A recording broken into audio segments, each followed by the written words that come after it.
Coming up on Bridge City News, firefighters in Coaldale responded to a house fire earlier today. We have the details. Country music has lost a legend as Joe Diffie succumbs to the novel coronavirus. And Prime Minister Justin Trudeau announces more help for kids and seniors in the battle against COVID-19. Your nation, your province, your southern Alberta. From the heart of Lethbridge, it's Bridge City News with Hal Roberts. Thanks so much for joining us. The death toll in Alberta from COVID-19 is now up to 5. There were also 29 new cases of the virus over the past 24 hours. That brings the total number in Alberta to 685. So far, 73 people have recovered. And just a reminder from the province that gatherings of more than 15 people is prohibited and people must observe a full 2 meters or 6 feet of social distancing. Due to the COVID-19 pandemic, the City of Lethbridge has announced layoffs. It is affecting both the casual and part-time workers. The interim city manager, Jody Melly, says that because of the reduced hours, the city wants those workers to be able to apply for employment insurance. She also wants to ensure that essential services for the city are kept up. We are looking at all of our staffing models right now as it relates to, especially as we look at essential services. And so we're shifting some of those staff around right now to ensure we have healthy staff that can deliver essential services. So you can imagine our water plants, those sorts of things where we have people on standby. A summer recall is also coming up where we do hire some staff to come back every year. We're looking at that as well to see what are our needs, but also how can we potentially deploy staff differently. Melly says that the city has laid off 248 people so far. The Nikiyuko Japanese Garden is looking for funding from the city for an expansion project of the garden. Lethbridge Mayor Chris Spearman says the coronavirus has forced council to make some difficult decisions in regards to the garden. Those decisions will come to a head at next Monday's City Council meeting. I think it's going to be a very difficult decision for council. It's whether we continue to invest in the future or whether we continue to invest now in the future. City of Lethbridge has a very limited number of visitor attractions. City of Nikiyuko Japanese Gardens is one. If we're encouraging people to come to the city, do we continue to support the efforts that are there now? Will it be adversely affected if the project gets delayed? Those are all issues that council will have to weigh up. Spearman says $3 million is needed to complete the Nikiyuko Garden Expansion Project. Firefighters were called out to a house fire in Coaldale around 5 o'clock this morning. When they arrived, they saw a house at 1943 Parkside Close fully engulfed in flames. Fortunately, the 2 occupants inside of the home and the 2 dogs escaped injury. In total, 16 firefighters were on scene, and the fire was under control in 37 minutes. Damage was estimated at $250,000, including heat damage to the neighboring houses. An investigation into what caused the blaze is still ongoing. Now, we're all aware of the tremendous toll that the coronavirus pandemic is placing on our healthcare professionals, including our doctors and nurses. Over the weekend, members of the Lethbridge Police Service saluted the efforts of those in the healthcare industry with a brief Lights of Hope parade at the Chinook Regional Hospital. It was so nice to see, honoring those who are working so hard behind the scenes. Lethbridge County says they anticipate regular council meetings to resume on April 16th. In a release today, officials said they've been working on a solution to hold council meetings while following provincial health recommendations. Although county offices are closed, they're operating at reduced staffing levels. Many of us, it's been a difficult time not going to public gatherings such as dinners at restaurants or going out to see a movie. Instead, we're cooking at home and streaming movies to watch. Now, during this difficult time, the Lethbridge Movie Mill still wants you to feel like you are taking in an authentic cinema experience. And they're bringing in their very popular popcorn right to your door. Make sure it's all cashless through e-transfer, and all the delivery is delivered to your car. We have our staff members wearing gloves. We bring it right out to you. We've had lots of success here this last week. We actually had to sell out our sales. We capped out at our capacity. We want to make sure that we still follow what the government guidelines are saying, and so we're very fortunate and blessed that we've been doing over a couple hundred each week. We've had a few people, they've put in orders for their whole neighborhood or their neighbors, wanting to really spread a little bit of cheer in this kind of gloomy time when people are forced to stay inside. And what better way to do it than to buy your neighbors some popcorn and so they can enjoy a movie while staying in the comfort of their home. To keep up to date when the theater is accepting orders, make sure you check out their Facebook page at the Movie Mill. The Lethbridge Community Foundation is allocating $375,000 to frontline charities most impacted by COVID-19. The foundation will shift from the Henry S. Varley Fund and Youth Action Grant programs in order to address the community's urgent needs. Executive Director Charlene Davidson says that the group is working to determine where the money will go. We've identified 4 priorities right now: food, shelter, healthcare, which includes mental health, and also families with children. And we've also put out a survey to our community and our charities and our leaders to help us determine where the most pressing needs actually are. We also accept that as this pandemic continues, those needs will change and evolve. So we want to be able to be flexible and nimble to respond to those changes. Applications for grant funding are being accepted on the Community Foundation website until April 17th. Beginning April 1st, there is a province-wide pruning ban for all species of elm trees. The City of Lethbridge says pruning elm trees during this time period creates wounds that would provide entry site for elm bark beetles, which is a carrier of a damaging fungus. Provincial regulations do not allow for the sale, storage, or transport of elm wood. The province-wide pruning ban will remain in effect until September 30th. September of 2017 was a time that many people will never forget. Hurricane Maria slammed into Dominica, St. Croix, and Puerto Rico, leaving more than 3,000 people dead. BCN's very own Jeanette Roche worked with the disaster relief organization All Hands and Hearts to help those rebuild their lives in Puerto Rico. Jeanette chatted with Jess Van Skulkwyk from the nonprofit group to discuss how their volunteers help when disaster strikes. Our focus is on rebuilding homes and schools and infrastructure in a disaster-resilient way. So we have trained and skilled staff who operate the programs, and they do assessments to identify which homes, which schools, which community centres need help and what is the degree of assistance that they need. And then it's our volunteers who are actually our workforce. Catch the full interview with Jeanette and Jess discussing the impactful work of All Hands and Hearts coming up in the second half of our show. Tourism in the popular destination of Honolulu came to an eerie standstill this week as the coronavirus pandemic spread throughout the islands. Hawaii officials flipped the switch on the state's tourism-fueled economic engine in a bid to slow the spread of the virus. The move drastically reduced the number of people on the streets and beaches, the same areas where many people rely on tourism dollars to pay for the high cost of living in Hawaii. The mandatory self-quarantine rules apply to both residents and visitors. Airlines reduced their service to the islands, and now almost 100 hotels are now closed. All restaurants, bars, and nightclubs are closed, though businesses can still offer takeout or delivery service. The country music world lost one of their own on Sunday. The publicist for country star Joe Diffie announced that he died from complications related to COVID-19. Diffie had many big country hits during the years, and especially during the 90s, including Pickup Man and Honky Tonk Attitude.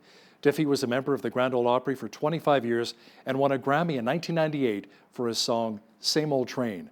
Joe Diffie was just 61 years of age.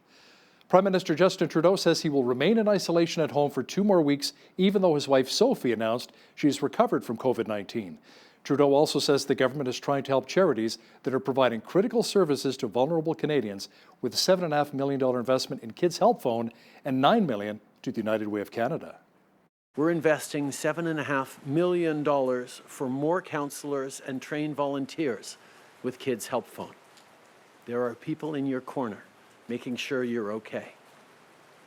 And kids, I want to speak with your grandparents now.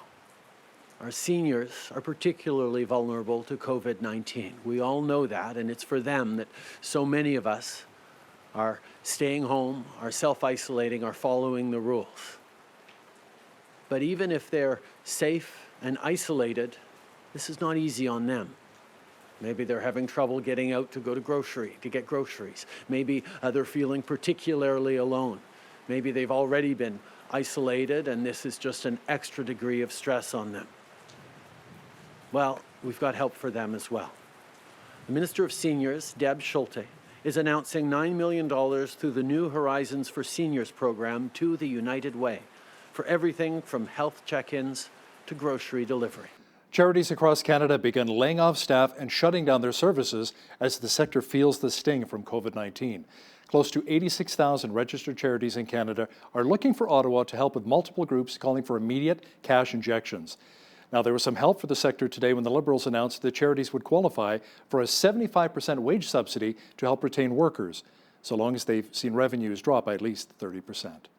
Prime Minister Justin Trudeau also announced today that boarding of domestic flights and trains will be denied to anyone showing symptoms related to COVID-19.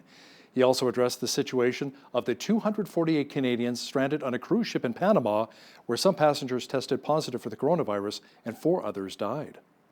We recognize, and we've told people who have symptoms that they need to self-isolate, they need to stay home, they should not travel. Now there will be Transport Canada rules coming into place that will prevent anyone indicating symptoms to travel by airline or by train. We have worked directly and contacted directly the Panamanian government to try and get an ability to bring those Canadians home. We know this is a very difficult situation for them, for their families.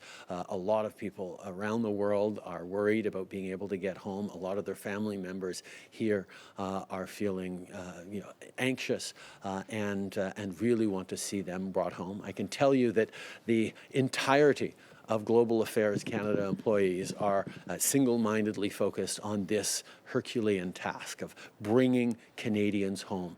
Although the Canadian Forces have not been asked to help with the COVID-19 pandemic, Defence Minister Harjit Sajjan says the military has 24,000 military personnel ready to respond if needed.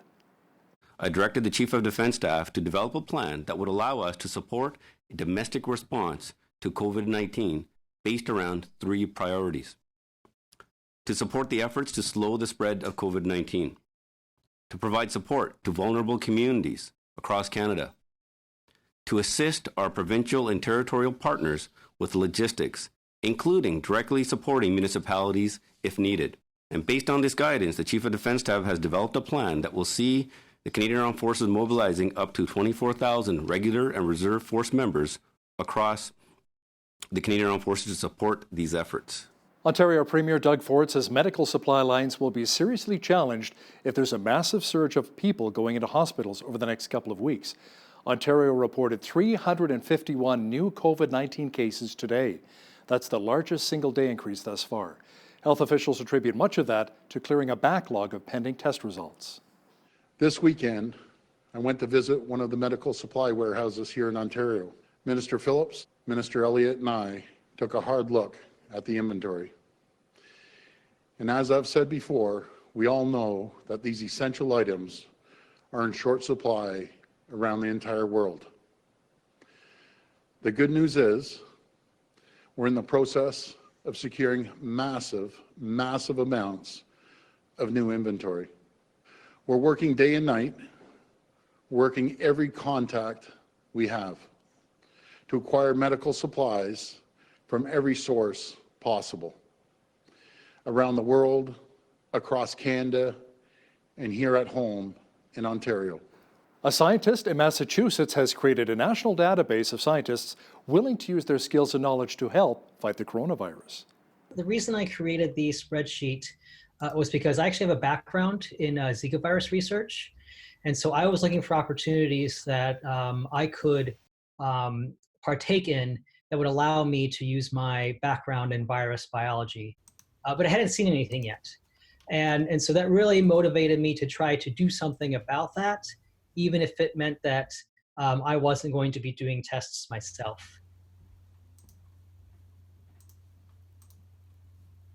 But really what we want to do is be in a situation where every single health official in this country is going to have access to this database and they can do what they want with it.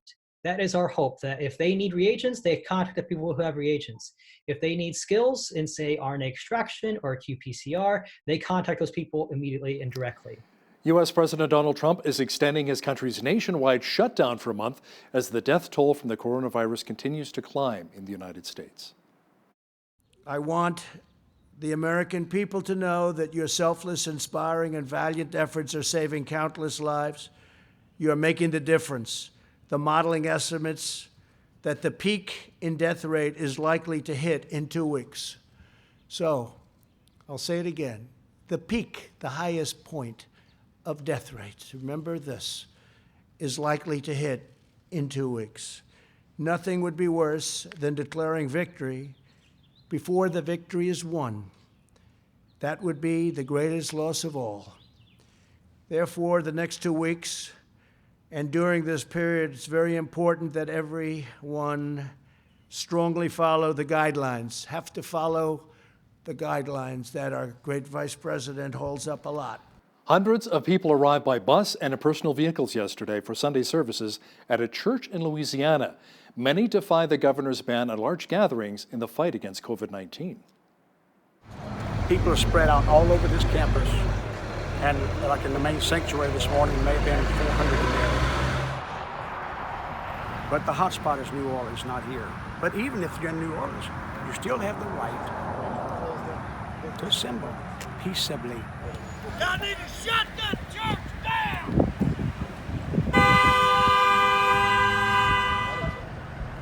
How can you serve your mission from a distance? Businesses are figuring this out right now. Government's figuring it out. COVID is unpredictable, and we're learning new things about it literally every day. There are so many more questions than answers.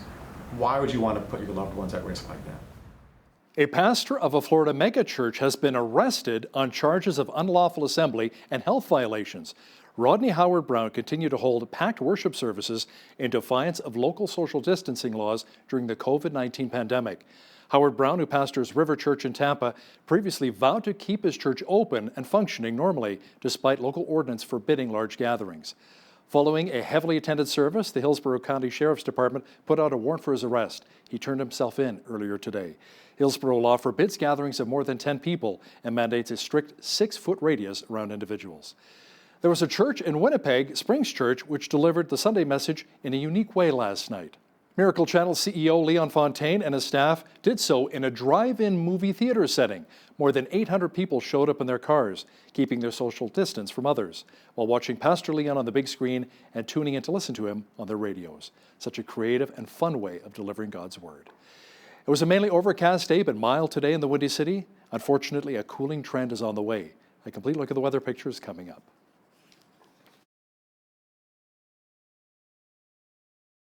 We had lots of cloud cover today, but fairly warm. Tonight, a chance of rain mixed with snow in the low near -8. Tomorrow, chance of flurries again and a high of only -2. Wednesday, the snow should taper off and the mercury will drop to -7. Thursday, a mixture of sun and cloud and a high of -6.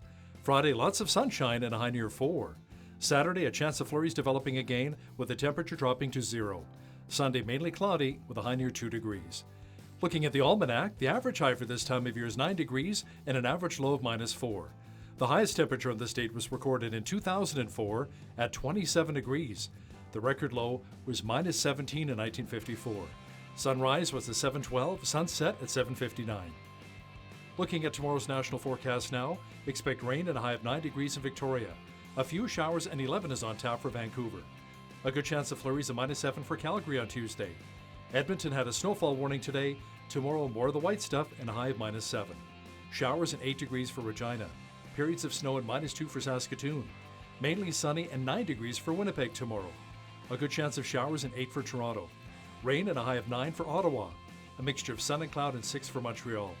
Fredericton will be mainly cloudy and 2 degrees. Overcast and 4 for Halifax. Flurries and +1 for Charlottetown. And in St. John's, periods of drizzle mixed with freezing drizzle and a high of 3 degrees for tomorrow. The federal government says it will cover 75% of salary on the first $58,700 a person earns under the new wage subsidy program. It'll be available to large, small businesses, nonprofits, and charities. Prime Minister Justin Trudeau says it will cover all businesses whose revenue has dropped by at least 30% because of COVID-19. Trudeau says anyone who tries to abuse the program will face serious consequences. Analysts believe Air Canada's proposed takeover of the parent company of Air Transat will go ahead despite concerns from the Competition Bureau. The Bureau said a deal would end the rivalry between the two carriers, hence leading to less competition and higher prices for consumers. Analysts say, however, the purchase will still move forward, considering the company's willingness to address the Bureau's concerns. Others also believe the deal will help Canada's airline industry recover from the economic fallout of COVID-19. Now, still with Air Canada, the company announced today it is temporarily laying off 16,500 employees as the company is bracing for the full impact of the COVID-19 pandemic. Palliser Furniture is closing its Winnipeg manufacturing facility for a couple of weeks due to a decline in business caused by COVID-19. It says it is looking to do the same at its Mexican facilities. Overall, Palliser says it is temporarily laying off 72% of its workforce. The company employs around 3,000 people around the world, including close to 700 in Winnipeg. Farming, it's not a career for everyone. There's a lot of hard work involved, and you need some serious startup capital if you're considering getting into the agriculture industry. Ken Coles, executive director with Farming Smarter, says if you're able to manage the risk, you can become quite successful in the farming industry. I personally believe that someone that's dedicated to learning and always challenging the accepted practices is eventually going to be ahead of the game. But agriculture is really, the people that win it are the ones that can manage risk. So I do believe that the strengths in being able to create a farm system that best manages risks is the ones that are going to be successful. Catch the full interview with Ken Coles from Farming Smarter discussing how technology is helping farmers today. That is coming up after business news. Now, here's a look at today's markets. The markets rebounded nicely today. The TSX was up 350 points on the day to 13,038. The Dow was up 690 points to 22,327. The S&P 500 was up 85 points to 2626, and the Nasdaq was up 270 points to 7774. Oil was down $1.23 a barrel to $20.28. Natural gas was up 3 cents to $1.70. Gold was down $1.88 to $16.2063 an ounce, and silver was up 6 cents to $14.11 an ounce. Wheat is at $235 per metric ton. Barley's also at $235. Canola's at $467, and corn is at $262 per metric ton. Live cattle were down $3.50 to $89.08. Feeder cattle were down 3 cents to $120.90, and lean hogs were down $4.48 to $59.78. The Canadian dollar was up slightly on the day to $70.64 US. Recapping one of our top stories this hour, Prime Minister Justin Trudeau says large and small businesses, nonprofits and charities can now apply for a 75% wage subsidy on wages meant to cushion the blow from the COVID-19 pandemic. Trudeau says the wage subsidy will be capped at $847 per week. A devastating hurricane in September of 2017 left thousands of people dead in many areas, including Puerto Rico. There's an organization which has been helping the country rebuild. It's called All Hands and Hearts.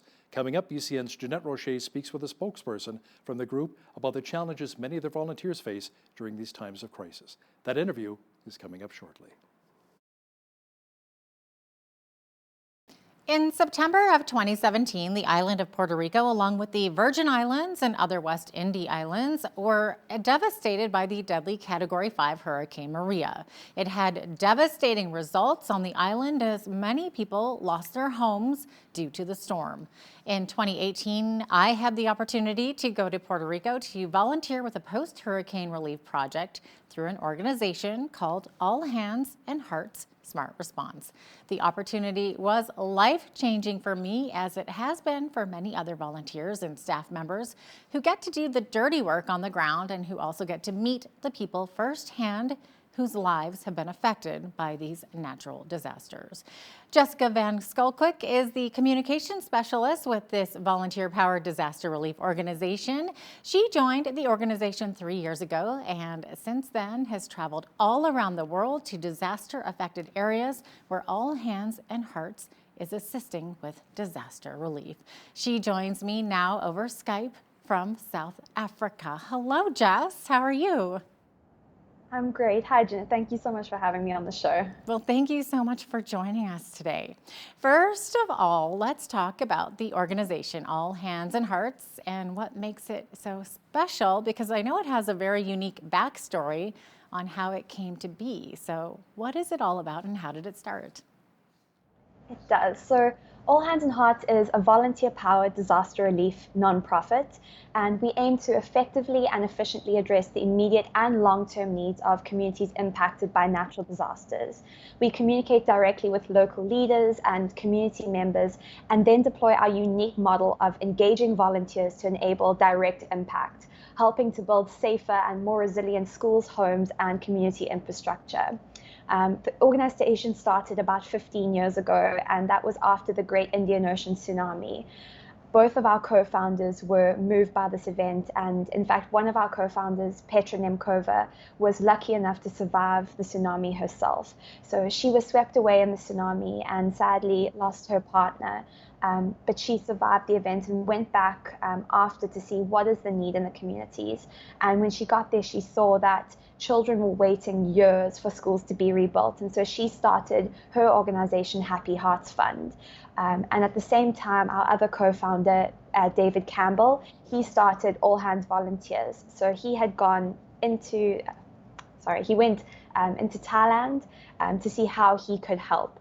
And while he was there, he coordinated people who had the same passion to help people in this event, and started All Hands Volunteers. And about 2 years ago, we merged the organizations to become All Hands and Hearts. And so we've been working together and helping to rebuild disaster resilient communities around the world.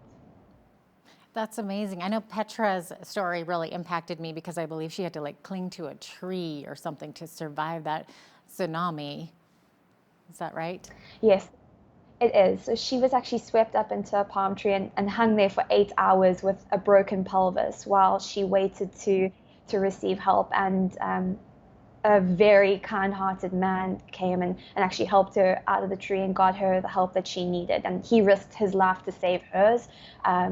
And I think she's one of the strongest people that I've had the honor of meeting.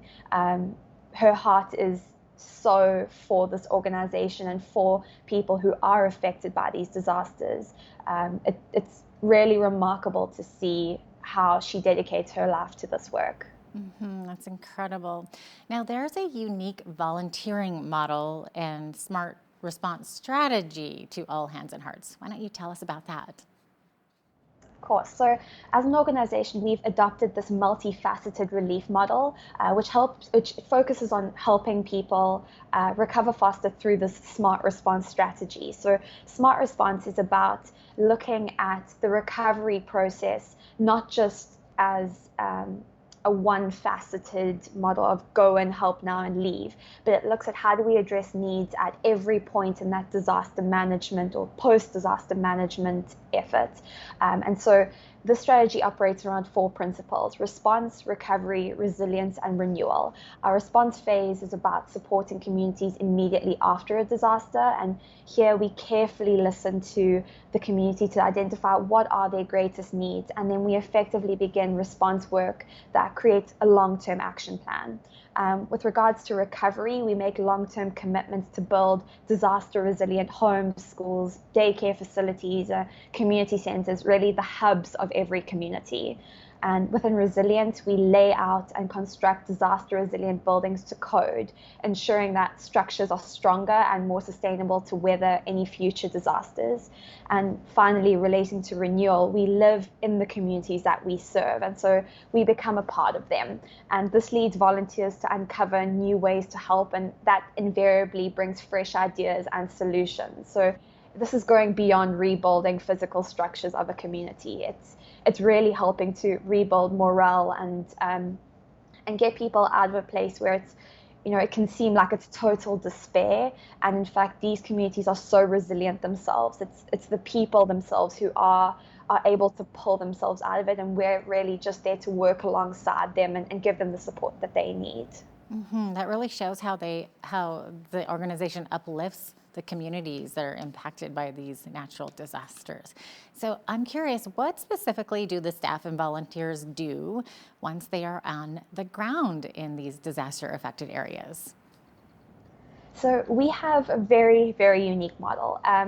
When a disaster strikes, and we do what we call remote assessments, and so that is where our operations team will sit and get information in from partners who are already on the ground, from community members that we already have contacts with, to determine, is this actually an event that we need to respond to? Once we make a call, we send in what's called our DART team, so our Disaster Assessment Response Team. And their role is to go in and work with local partners and community members to identify if there is a need on the ground. Once that team has made a call and if we establish that this is a community that really needs our help, we will go in and set up a program, and our focus is on rebuilding homes and schools and infrastructure in a disaster resilient way.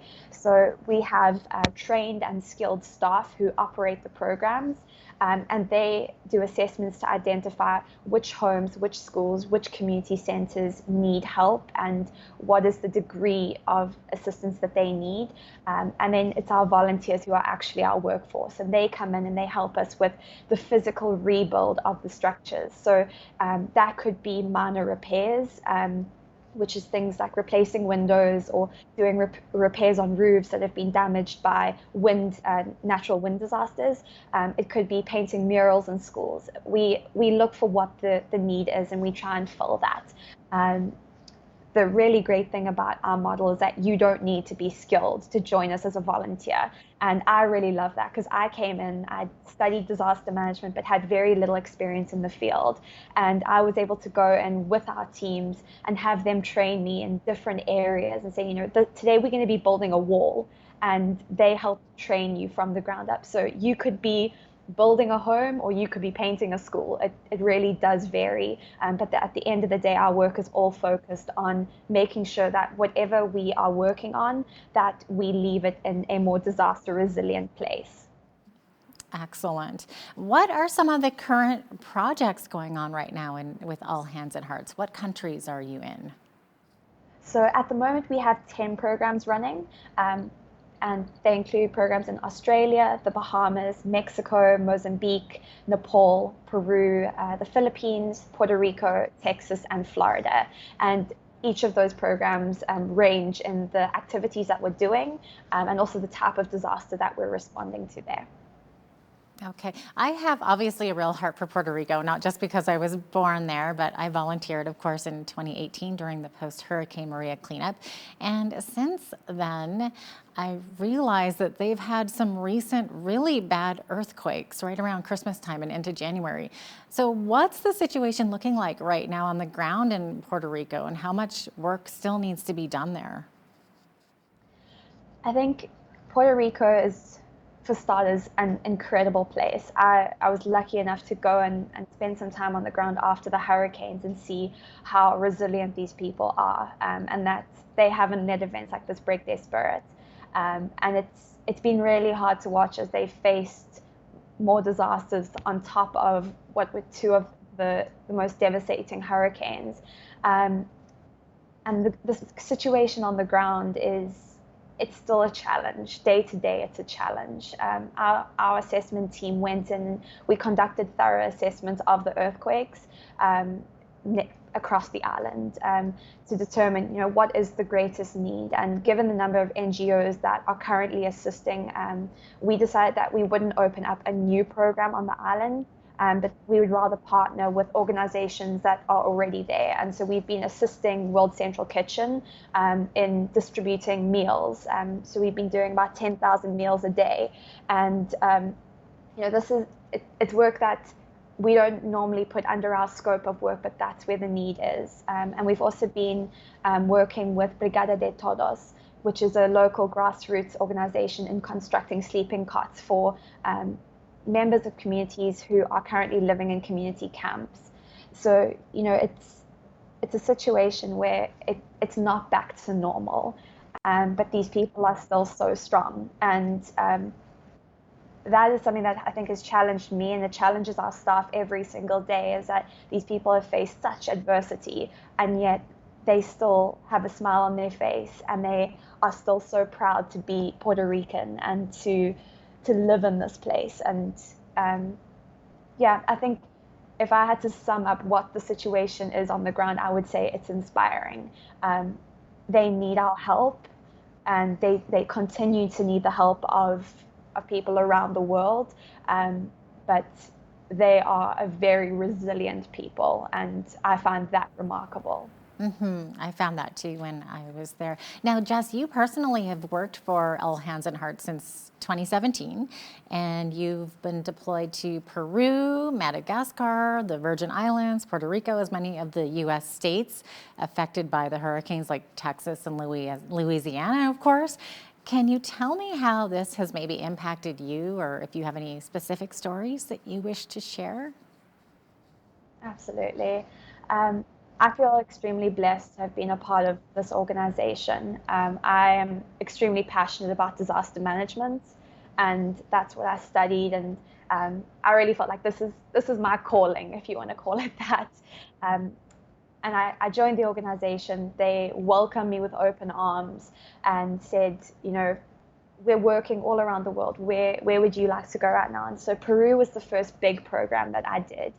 And I think the one thing that really stands out to me every time I go to program is the selflessness of the volunteers that I get to meet. I had done a few US programs before Peru, but Peru was the big one in comparison to all the others.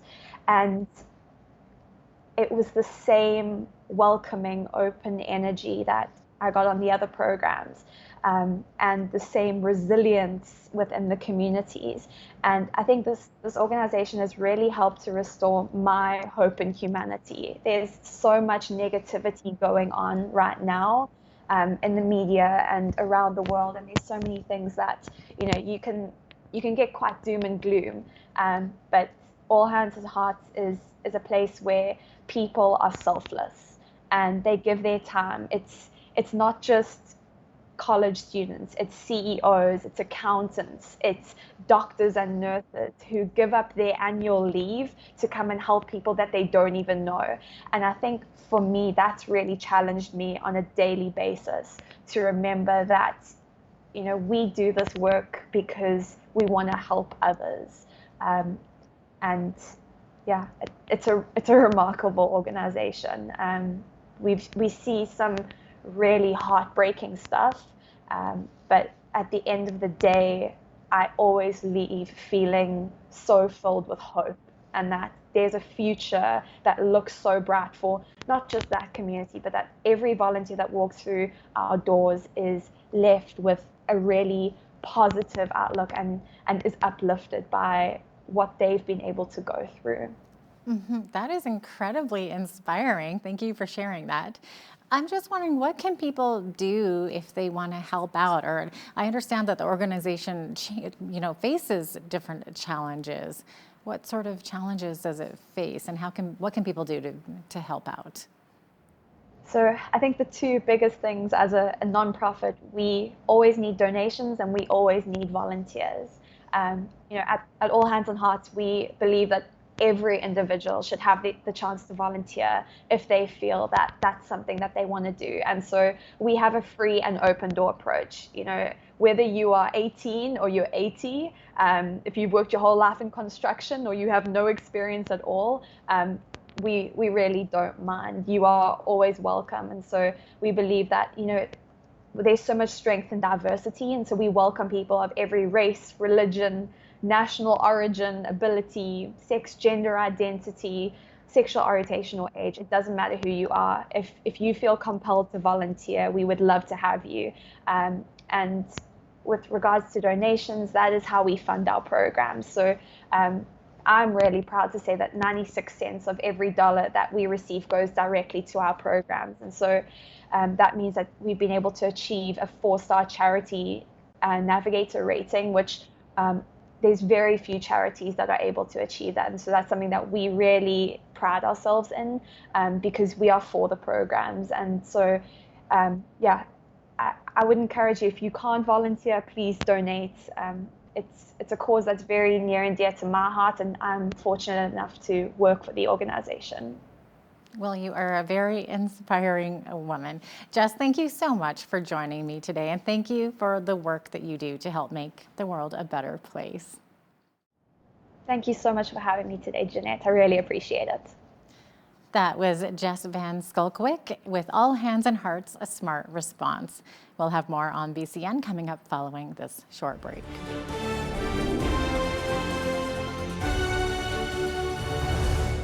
Agriculture is still a very big part of the Canadian economy, although the sector is facing challenges in a global market. Farming and ranching are also becoming more and more expensive and high-tech these days. Joining me now to talk about it is Ken Coles. He's the Executive Director of Farming Smarter. Welcome back to Bridge City News, Ken. Well, thanks for having me, Hal. Why don't you explain to our viewers, first of all, what is Farming Smarter all about? You betcha. Farming Smarter is a group that's focused on farmers in southern Alberta. We're a nonprofit organization with a charitable status, and basically we're trying to change the way people farm. We're doing that through conducting research. We do small plot research, field scale research out on the farm, and we try to adapt innovative ideas, and basically any way we can do a better job of farming, we want to be able to enable that through science. And not only are we going to share the work that we're doing, but we're going to try to build a stage for all of the other scientists and agriculturalists out there that are working on better practices so that we can get that information out to farmers so that it's being used and it's practical and applied and being impactful. What are some of the new innovative ideas that are really helping today's farmers here in southern Alberta? Well, there's so much going on in just about every aspect of agriculture. Just keeping up to date with the new things is a challenge. So there's new innovations in marketing. There's new innovations in what types of crop to grow and how to grow them, how to collect data, how to manage information. Lots of different things going on that will both complicate and help do a better job with their farming businesses. Are farmers maybe considering different crops as opposed to traditional wheat, barley, maybe even canola because of the China ban, the ban on Canadian canola in China? Are they maybe considering like cannabis or hemp or something actually, unique? All farmers, I think, across the province are always looking for new cropping options. So that's actually one of our main programs within Farming Smarter. We call it the Novel Crops Program. So we'll test out new crops like cannabis or hemp, things like quinoa. We've played around with things like camelina, all types of different crops that are grown in other parts of the world. We want to see how do they work here in southern Alberta. So there's a couple of things. You got to figure out how well does it grow under these conditions, and the other thing is there actually a market for it? So that's one of the challenging things with bringing in new crops is are we going to be competitive with other parts of the world, or is it something that we can have a niche and actually make some money at? So that's definitely a good question.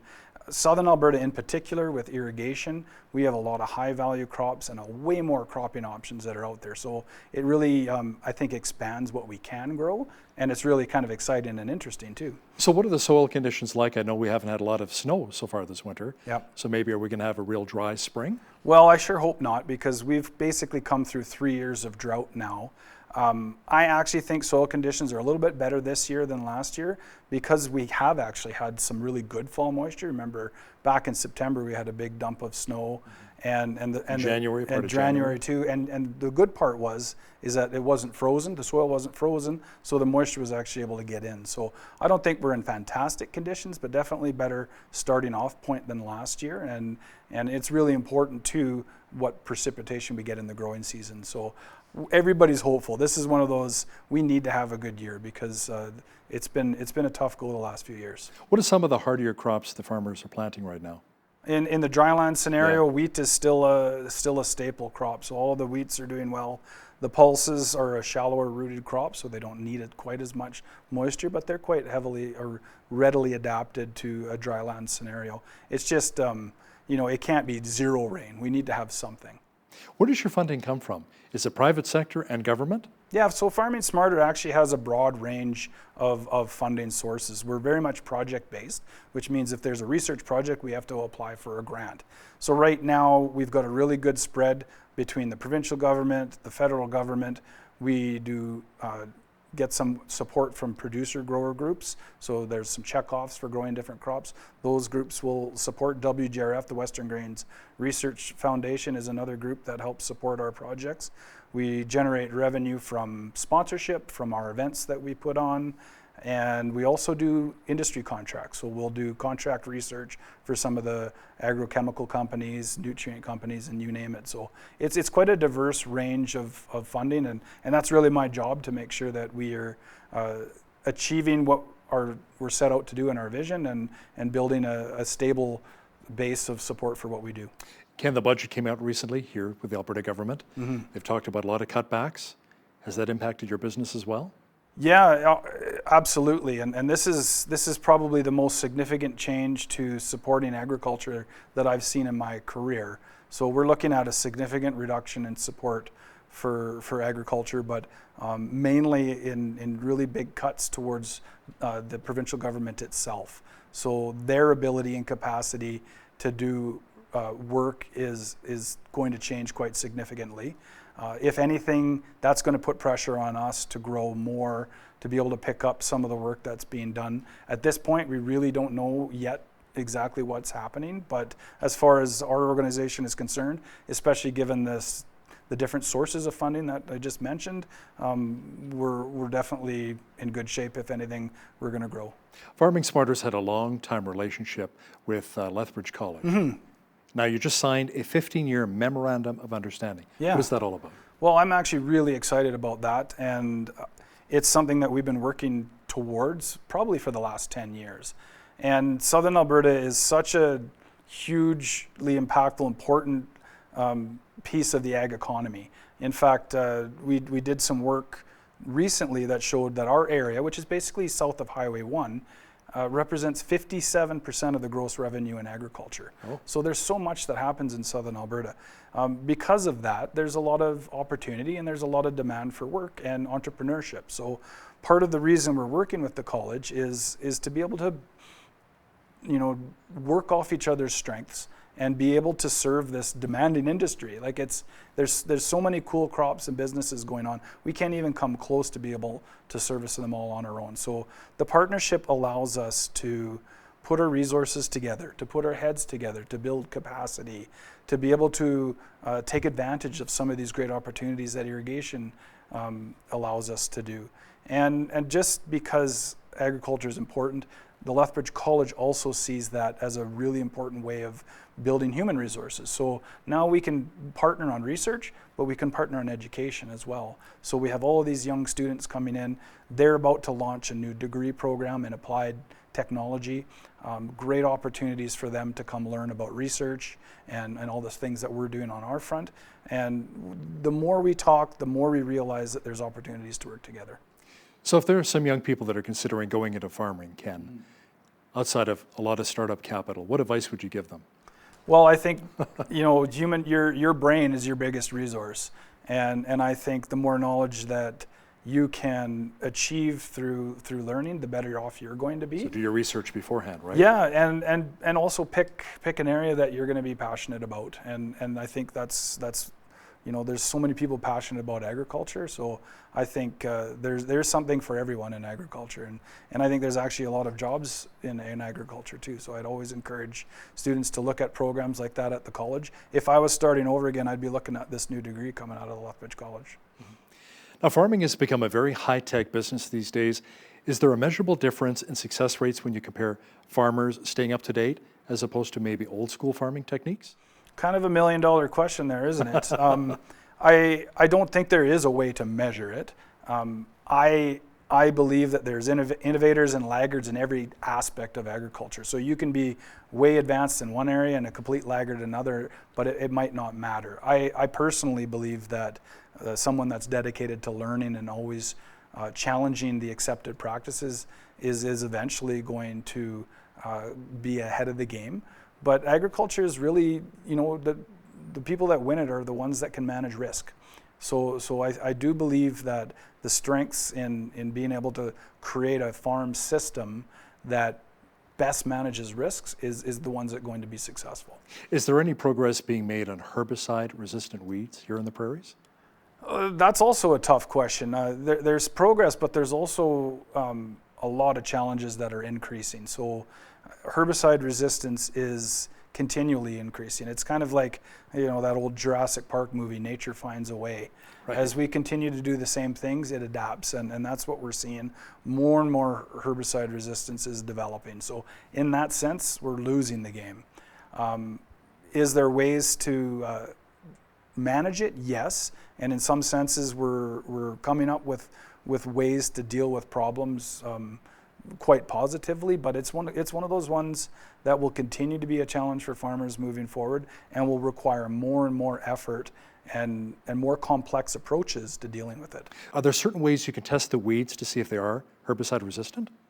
There's certainly ways to test them, both in your field. If you spray your field and certain weeds survive when they shouldn't, that's actually a pretty good test. You can also take samples and send them off to labs for resistance testing. So not sure if that program will continue to exist given the cuts that are going on right now, but I sure hope so. Certainly it is about paying attention to what's going on. If you're seeing strange patterns or patches of weeds, and in the case of glyphosate tolerant kochia, you can actually see strips of weeds that are left behind from the tumbleweeds rolling across the field. So certainly, yes, you can. So since the Chinese had that Canadian canola ban, the recent stats from Stats Canada says Canada has lost $1 billion worth of business. So the canola farmers that you've talked to, tell me about some of their struggles right now. Well, this becomes a challenge in revenue. The price of canola has been hampered by those trade restrictions, and then that forces farmers to look at, can I grow less canola? And that's basically the only option you have at this point, unless the folks that are working really hard, and they are, at recovering markets, but also in developing new markets outside of China. So whenever we're dependent on one market, that again adds risk to the farm. So I know there's a lot of effort being put into developing new markets in other countries, and also about expanding internal crushing capacity so that you don't have to depend on expanding it. But that's a question that's really out of my wheelhouse, but it is certainly an impactful one. So what are some of the other countries we're looking at possibly getting our products to market? Maybe India? Yeah. Maybe South Korea? What are some of the other? I don't know. Other countries? This is not my area of expertise. Just open it up, right? You know, that's where you have these producer commissions that are really good at focusing in on that. So the Alberta Canola Producers Commission, the Canola Council of Canada, they've got experts in that field, and working with the major grain companies, the pioneers and so on. And I can guarantee you that they're putting every effort forward in developing those markets. It's wonderful that Lethbridge College has a lot of the programs to get people interested in farming, the agriculture sector, and actually putting their resources into that. But there are also a lot of farming families who are getting out of it altogether. They're saying, this isn't profitable anymore. Have you talked to some of those families and the reasons why they're getting out? Is it all just about the money right now, or what is it? Yeah, the dedication. There's a lot of hard work, right? It's a lot of factors, and I think it's a tough business. And you'll see too that there's been a new movement looking at mental health in the agricultural industry too. I personally think there could be people that are getting out of it because it's just not fun. And it's burnout, and right? It's burnout. It's stressful, and I have a small farm on my own, and when you have a wreck, you have a really big wreck, and you got to have a pretty tough stomach to deal with the stress and the magnitude of the risks. You lose a bin of canola, all of a sudden that's $100,000 loss, just like that. So, I think those factors play in, but also, can you make a go of it? I mean, financially, you have to be able to, be able to service the debt and deal with the pressures there. But, I do think that the industry will survive, and there are folks that are moving on, but there are folks that are thriving. So where's the biggest competition? Still from the States? Probably ourselves. It all depends. At the farm unit, you're always your own biggest competition, and it could be everything from land competition from colonies. It could be everything is so very much specific. Did you own the land? Has the land been passed forward for generations? Do you have oil rights on your land? So it's pretty tough to come up with any single thing that's changing the industry. All that margins are tight. Farmers are being asked to do more than they ever did before. So it is more complex on every level, not just technology, but you never used to have to market your crops, right? Back in the day, you just sold it and that was it. Now if you want to be successful, you have to learn to be a really great marketer. You have to look at smart business person. Yeah, smart business planning, risk management, you name it. Wow. How about farmers that are also considering maybe more wind turbines or wind farms on their property? Well, I think all of those off-farm revenue sources... Does that help too? Absolutely play a factor, because I see, areas that have lots of oil wells or leases on that. There's not as much pressure for them to perform on the agricultural front when you've got revenue generated from other sources. So I think, any off-farm source is going to help manage risk. So where I do have you a s- full-time job to support my farming habit, right? That's right. Yeah. Your farming habit, right? Yeah, yeah. So where do you see the industry going maybe the next 5 to 10 years, and how can the federal or provincial governments really help out farmers today? Yeah, well, I think that as we see the technologies change in marketing, I think marketing has been the big drive recently. So can you grow a new crop and then direct market it yourself and cut out the middleman? So whenever you have a really unique opportunity there to be a price setter instead of a price taker, that's going to be the difference. We hear a lot about, marketing tools like blockchain and things like that. I don't know if that's going to be fully developed in the next 5 years. 5 years goes by pretty quick, so I'm not going to expect a tremendous amount of change, but we always tend to underestimate the change in the short term too. So I think it's steady as we go. It's managing risk. It's dealing with the weather that we have. How about taking off the carbon tax as well off the natural gas for drying a lot of these grains, right? Yeah, well, when you have we have a drought and then the rest of the province can't get their crops off. So it's totally different problems across the entire province. So that's when you talk about a government's role in trying to support that. It's pretty tough because we all have different problems. We don't need grain dryers because we barely had a crop to grow. But I think things like that definitely make a difference. If we can have exemptions on carbon tax, I can't see how that's not going to hurt. I know even on the irrigation front, it's amazing how much the carbon tax adds to something as simple as that. And the reality is that margins are tight in agriculture. So unless you're either really, really big farm or you've carved out a really nice niche, those little differences can make or break an organization. Ken Coles from Farming Smarter, thanks a lot for joining me in studio today. Thanks for having me, Hal. On behalf of all of us here at BCN, I'm Hal Roberts. God bless, and thanks so much for watching.